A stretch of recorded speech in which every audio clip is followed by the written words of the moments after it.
اطلاعمون بالا تو فوتبال.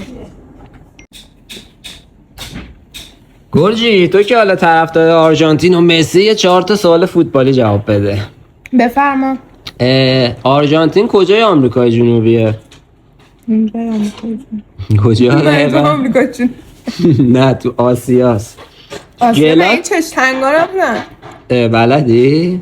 فقط اینو بلدم ولی نفسی نگاه کن آسیا غربی شرقی داره بازم. سوال 2 رو جواب بده. گلات چیه؟ گلات اونی که به مو میزنن لخ میشه دیگه. نه اون چیزه، اون کتیرا.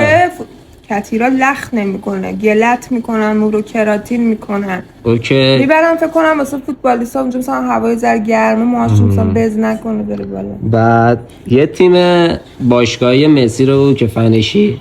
آرژانتین. باشگاهیه؟